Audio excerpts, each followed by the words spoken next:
السلام عليكم ورحمة الله وبركاته. بسم الله الرحمن الرحيم. الحمد لله رب العالمين والصلاة والسلام على رسول الله صلى الله عليه وسلم. Welcome to IRE first lesson under the topic Muamalat, and the first topic that we're going to tackle is Mirath. Under the subtopic Mirath, we are going to highlight and study the following subtopics, that is essentials of Mirath, barriers of Mirath, administration of Mirath, heirs and their shares, some calculations of Mirath, and finally we are going to discuss about the importance of Mirath both to the individual and to the society. Mirath is a Form 3 topic under Muamalat. To begin with, we need to define the term Mirath. The word Mirath in Islam refers to the Islamic law of inheritance, which dictates how deceased person's estate is distributed among their legal heirs. It is a comprehensive system based on the Quran and the Sunnah, the Prophet ﷺ teachings. The primary aim of Mirath is to ensure fair distribution of wealth among family members while upholding the principles of justice and social stability. In this definition, we can highlight some few keywords which are very important as far as this topic is concerned. Number one, we talk about Islam. Mirath, it only reflects people who profess the Islamic faith. Generally, it provides guidelines to specific individuals who profess the Islamic religion. Any person who is outside the Islamic religion, he is not catered in the system of Mirath. Terminology number two is heir or heirs. These are people who are related to the deceased. Heirs are people who are related to the deceased, to that individual who has just died. Number three is law. Law refers to Shari'ah, and the Shari'ah here, it comprises Quran and Sunnah, which provide the guideline on how and who is supposed to inherit or to benefit from the wealth of an individual. As we move forward, we need to focus on the first subtopic, that is essentials of a Mirath.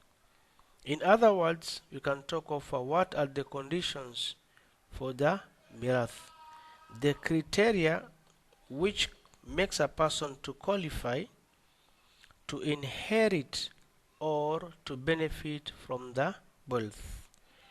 Therefore, inheritance cannot be conducted until there are three elements.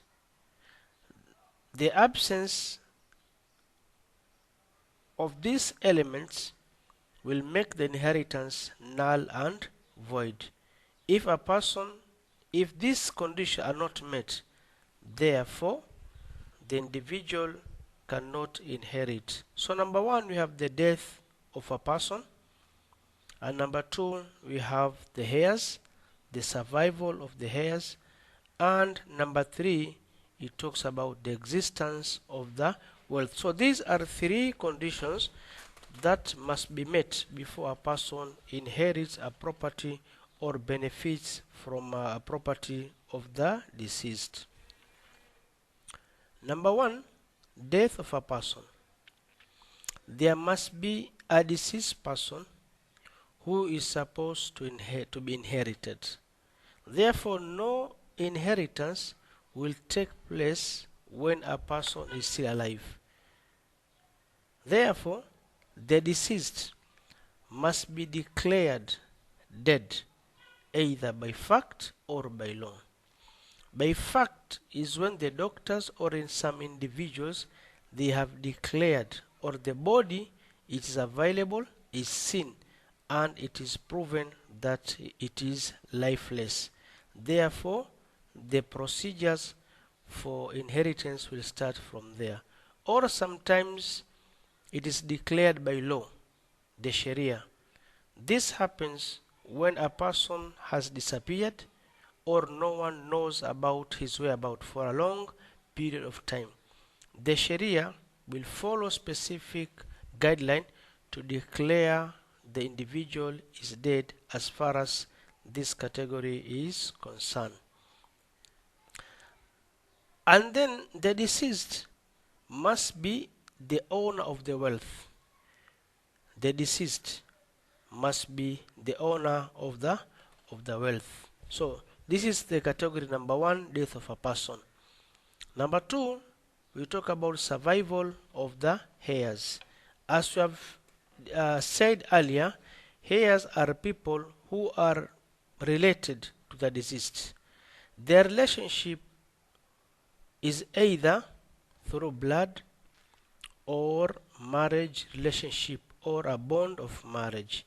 The relationship of blood, a good example is a father and a son, a brother and a sister, mother to a child. So these are related by blood. And the case of relationship, this mostly related by marriage. The relationship between a husband and wife is purely related with that marriage bond that existed. Category number three is existence of the estate. There must be an estate. An estate refers to the property that belongs to the deceased and is lawful for inheritance. This estate can be in form of assets, can be in form of money, or properties which are owned by the deceased. Therefore, the condition for mirath is simply there are three. Number one, death of a person. Number two, survival of the heirs, availability of the heirs, people who are related to the deceased. And number three, existence of the estate or existence of the wealth which belong to the deceased. And then after the conditions of the mirath, now we look at something else, that is barriers of mirath. These are a barrier is anything that protects something or defends something. So therefore, barrier of mirath refers to a situation whereby an individual is denied the opportunity, or an individual he or she is disqualified from inheriting. Is disqualified from inheriting. The wealth is there, either blood ties is there or marriage bond is there, but is there some items or situation whereby this individual he might be disqualified to inherit or to benefit from the wealth. Number one is murder. If a heir is responsible for the death of the deceased, they are disqualified from inheritance. Any person who is directly involved to the death of the deceased, he will be disqualified and his name will be removed from the sheet of individual who are supposed to inherit. And this is designed, it is done because of the following reasons. Number one, respect to life. And number two, respect to the right of ownership. And number three, to discourage the greediness. So therefore, a murderer who is involved in the death of a deceased, he will be denied the opportunity to inherit. Number two is difference in religion. If the deceased and the heir practice different religions, this can also be a barrier to inheritance. This means a Muslim cannot inherit from a non-Muslim, and the non-Muslim cannot inherit to a Muslim, is a vice versa. Either of the two. Any person belong to another religion cannot inherit to a Muslim, and a Muslim cannot inherit from the non-Muslims. Number 3 is the slavery. Slavery. A slave is a person or a group of or slaves, group of people who don't have the right of freedom. They are denied the right of freedom. This individual, they are considered as properties owned by other people who are known to be masters.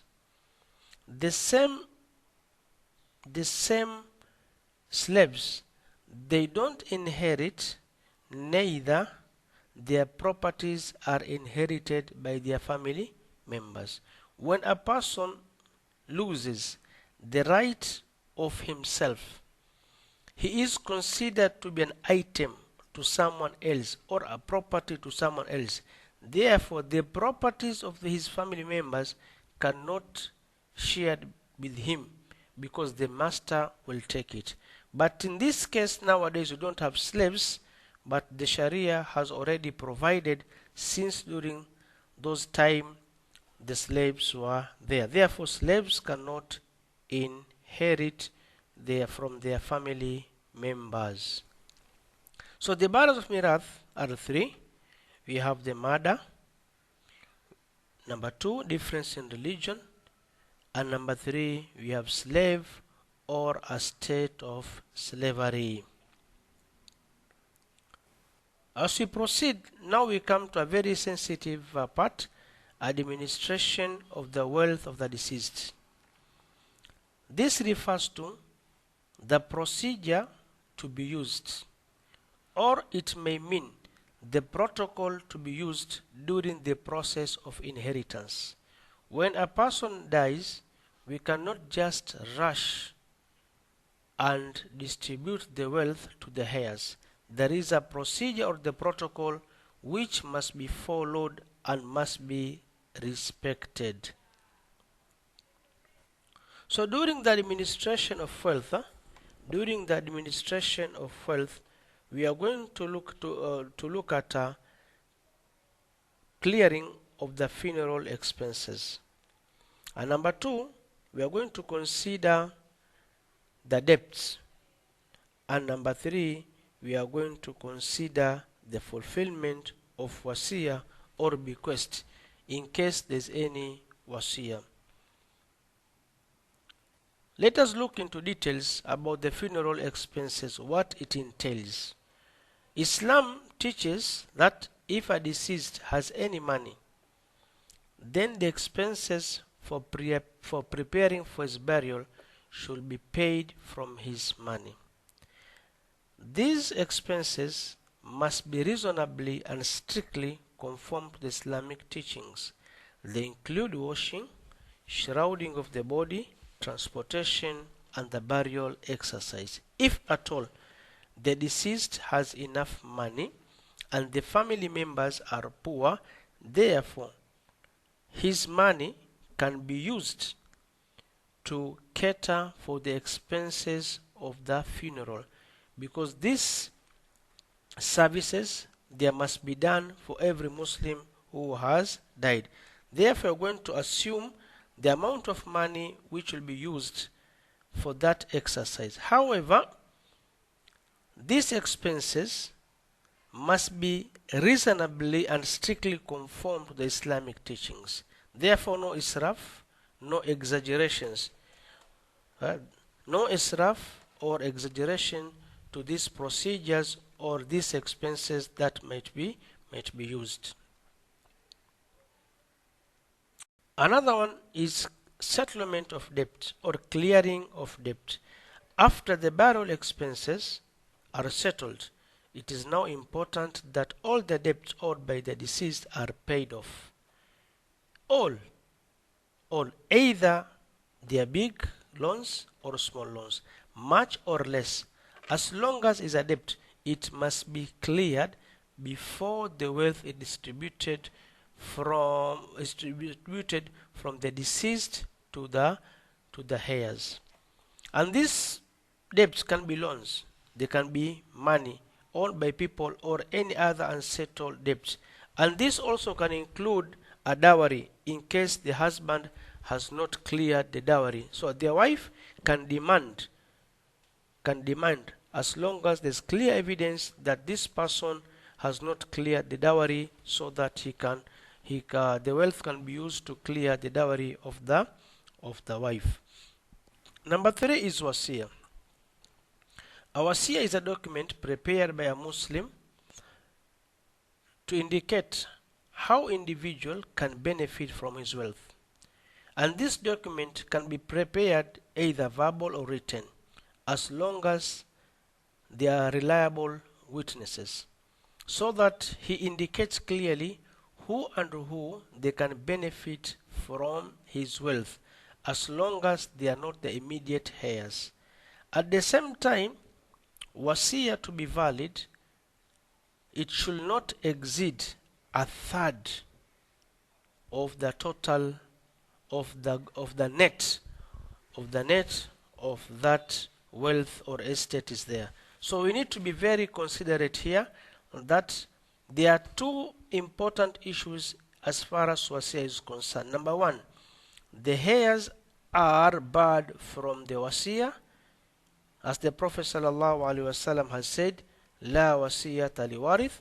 At the same time, the wasiya should not exceed the third.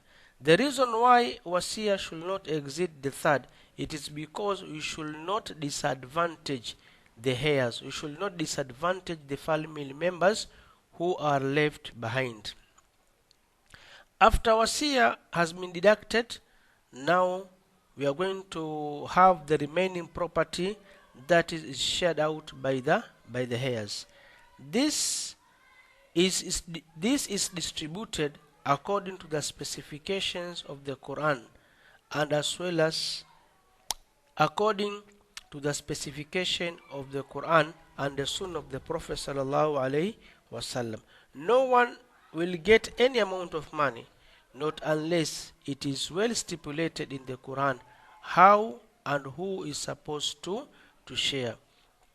As this we shall learn in the later in this chapter, God willing, inshallah ta'ala. Inshallah, join me in the next lesson, and in the next lesson we shall discuss heirs and their shares. We are going to do some calculation on mirath to show and to indicate who and how is supposed to get some specific shares, and then finally we are going to look at the importance of mirath. Thank you very much, and may Allah subhanahu wa ta'ala bless you all. Shukran wa jazakumullahu khaira.